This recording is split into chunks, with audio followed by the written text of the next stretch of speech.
আসসালামু আলাইকুম। আবারও হাজির হলাম আপনাদের মাঝে নতুন আরেকটি ভিডিও নিয়ে। আজ আমরা একটি ওয়ালটন বর্ডারলেস মোটর দেখছি।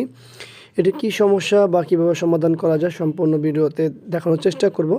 আর আপনারা সকলে অবগত আছেন, আফজাল হোসেন এই চ্যানেলটিতে আমরা যে কটা ভিডিও দিয়েছি সম্পূর্ণ কাজ দেখানোর চেষ্টা করেছি। তারই ধারাবাহিকতায় আজকে আমরা এই মনিটরটি রিপেয়ার করার জন্য যা যা প্রয়োজন তাই দেখানোর চেষ্টা করব। তো আপনারা দেখতে পাচ্ছেন এখানে যে সিগন্যাল বাতিটি আছে সেটা জলে নেবে।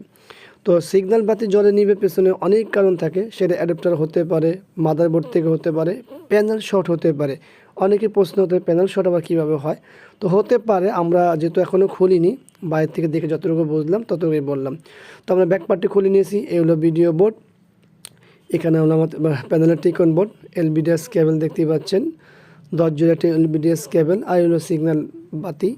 তো আমরা পাওয়ারটি দিয়ে আবারও দেখতে পাচ্ছি পাওয়ার দেওয়ার পরে আমাদের সিগন্যাল যে বাতিটা আছে সেটা জলে নিবে। তো এটা এই সিগন্যালগুলো হয় সাধারণত শর্ট হলে।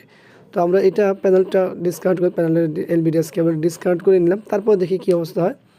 দেখুন আমাদের এখানে কিন্তু পাওয়ার সিগন্যাল যে বাতিটা আছে সেটা কিন্তু স্থির হয়েছে, তার অর্থ প্যানেল শর্ট। আমি কিন্তু প্রথমে বলেছিলাম যে এটা কিন্তু প্যানেল শর্টও হয়।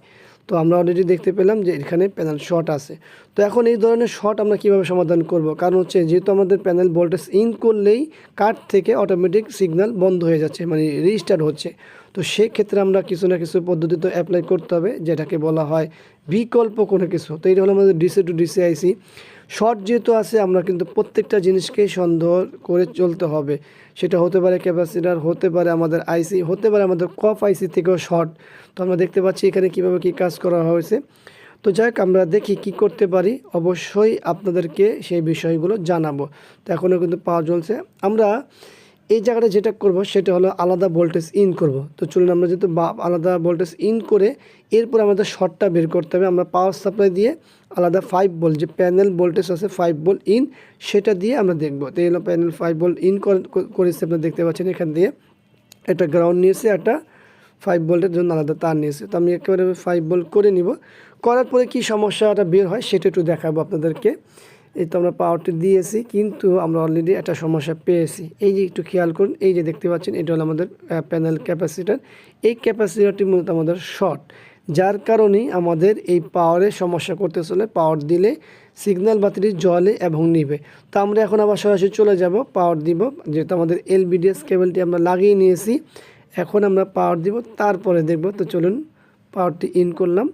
এরপরে কি হয়, আমাদের সিগন্যাল বাতি দেখুন, সিগন্যাল বাতি স্থির, আমাদের অল্টনে লেখা চলে আসে। তা আমাদের মূল কাজটি হয়ে গেছে। তো আমরা ভিডিওতে আপনাদেরকে দেখানোর চেষ্টা করেছি যেখানে শর্টটা কীভাবে আমরা নির্ণয় করেছি আলাদা ভোল্টেজের মাধ্যমে এবং কি খারাপ পেয়েছি সেটাও দেখাইছে। আশা করি ভিডিওটি ভালো লাগবে। ভিডিওটি ভালো লাগলে লাইক, কমেন্ট, শেয়ার, অবশ্যই চ্যানেলটি সাবস্ক্রাইব, পাশে থাকা বেল বাটন চাপ দিয়ে রাখবেন। আবারও দেখাবেন।